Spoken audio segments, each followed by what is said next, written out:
Good morning and welcome to an all-new Eye of the Tiger. I'm Jaden Miller. And I'm Cam Madrano. A new bill concerning pushing back the school start time could possibly be in place in the near future. I'm Julie Wynn. Senate Bill 328 is in the process of being enrolled. If the bill passes, it will require all high schools and middle schools to move start times back to 8:30. To compensate, the school day would end around an hour later. Principal David Bird feels that a later start time has definite benefits, but has reservations on how it would impact transportation and extracurriculars. I've got kind of mixed feelings on it, honestly. I've read all the reports and seen a lot of the research that indicates, hey, we're getting kids up too early. I think there's some other logistical challenges that are connected to transportation and busing and some of those kind of things. So there's just logistical things that we'd have to noodle through and figure out. But I certainly think it's worth exploring the idea. Athletic practices that already run late are likely to face greater complications if the bill passes. It's going to be an adjustment for us. Like, I haven't thought that far ahead.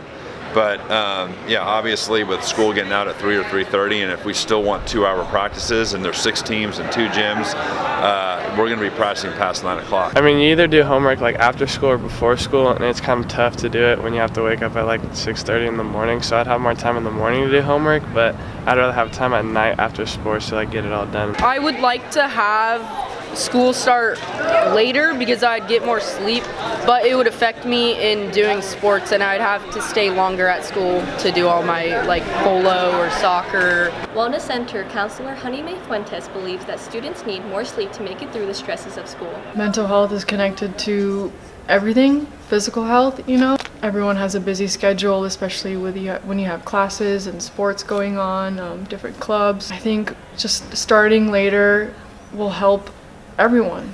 If approved, this bill will be in place by 2021 or sooner. The annual blood drive is today. The blood drive will run from 8:15 till 1:30. If you are under the age of 18, you must have a signed parent consent form. It all started when my mom donates, so I kind of grew up going with her there and, you know, watching Netflix, eating all the snacks they had as she donated, and it was more of an inspiration to do it myself to also help out. I do have a friend whose sister had leukemia, and so she had blood transfusions, and then I also know people who've gotten transplants. I think seeing the other hand of it first, I think it helps when you know who you're affecting or what you're affecting, what you're helping with. It definitely helps your motivation for donating. Smith is impressed overall with the turnout of the blood drive. We wanted around 170 signups because if you have that, there's room for people who, of course, wouldn't be able to make it or wouldn't show up because that's what you have to expect. But we got around 150, maybe 60, which is good and definitely on the high level. I mean, not our goal, but also definitely very impressive, and I'm proud of it. We now go to Braden Holcomb for sports. Good morning and welcome to this Friday's edition of EOTSN. I'm Braden Holcomb. Tonight, your Roseville Tigers take on the Wood Creek Timberwolves in the most highly anticipated rivalry game of the year. So we asked some students for their review on the game. Here's Nolan Frame with the opinions. After 5 years, Roseville and Wood Creek are meeting on the gridiron once again. I went around asking students their opinion on the game. Are you excited for the football game on Friday? Yeah, I can't wait. It's going to be so much fun. So are you going to be going? Are you going to be there? No. Are you excited for the football game tonight? Yeah, I'm excited. We're going to whoop Wood Creek or get whooped. You never know. You can't decide which one do you think it is? You know, the football team, I don't know how good Wood Creek's doing, but I feel like we might get whooped. Wood Creek's 4. We're probably going to get whooped. So are you going to the football game on Friday? I will, yeah. Do you think we're going to win? Oh yeah, definitely. Wood Creek sucks. Wood Creek's 4 now. I did not know that. So would you say we're going to play well to win? I would, yeah. Roseville's got it. Even though Wood Creek is 4 now and we are 2-2? So what? I'm excited. Like they obviously have the Spirit Week this week, so that means that it's gonna be like a huge game that they're having. Like Tigers against the Timberwolves. I probably suggest that the Tigers are like stronger than the Wolves, so yeah. Let's go Roseville. Make sure to get out to the game at Wood Creek. It starts at 7. Back to you, Braden. Thanks, Nolan. And don't forget to show your spirit and be loud in the Tiger Cage tonight. And that's all on your home for Roseville High School sports, top plays, breakdowns, and more. Eye of the Tiger Sports Network, EOTSN. Now we go over to entertainment. Thanks, Braden. Netflix recently released their Iron Fist Season 2, and today I have two people that have both seen the show. So how was it, guys? It was pretty great. I personally didn't like the first season. I thought it was one of Marvel Studios' worst projects. But Season 2 is very satisfying and it greatly improves on everything that they've done on the first season.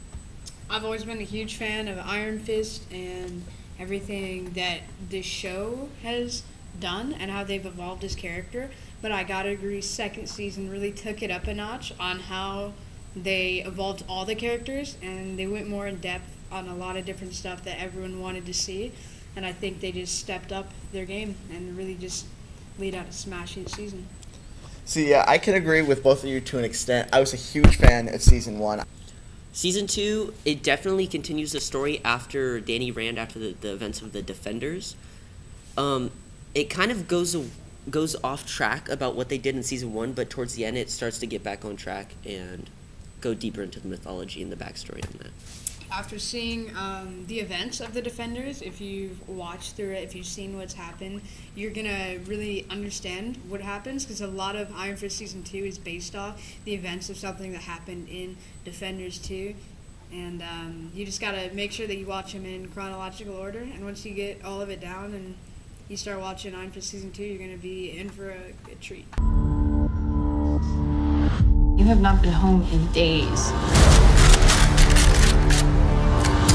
You barely sleep when you are home. How many times a night you light that fist up? Thank you guys for your guys' opinions on the show. I really enjoyed it. Yeah. Two passionate parents surprised their daughter for her birthday. See? Here, there. You want to see a willy on that? No. Freshman Natalie Lolaman's parents showed up at her school on Wednesday to offer her a surprise motorcycle ride for her birthday. My dad called me and he's like, "Where are you?" And he's like, "Come to where your mom picks you up." And then I walked over and I see them on their motorcycles. It's just kind of like surprising and fun. Despite her parents' riding experience, Lolament is intimidated at the idea of driving a motorcycle. It'll be like very scary, because like it's kind of like a bike, but not really, because you're not pedaling, but like the balancing part, and that I might break their car. Lolament's father, Gennaro Ramiro, hopes to change his daughter's mind and encourage her. Experience. I think she'll see that it isn't so bad like she thinks it is, and she'll be a little bit more comfortable with wanting to go for another ride or possibly fall in love with motorcycles. And Lolaman's parents hope to convince their daughter to follow in their footsteps. During lunch in the amphitheater, student government will be holding a spirit lunch with games and prizes. You can be eligible to win a $50 Dutch Bros gift card, and Rivalry t-shirts will be on sale for $6. That's it for us today on Eye of the Tiger. And remember, we're always on eyeofthetigernews.com. See you next time.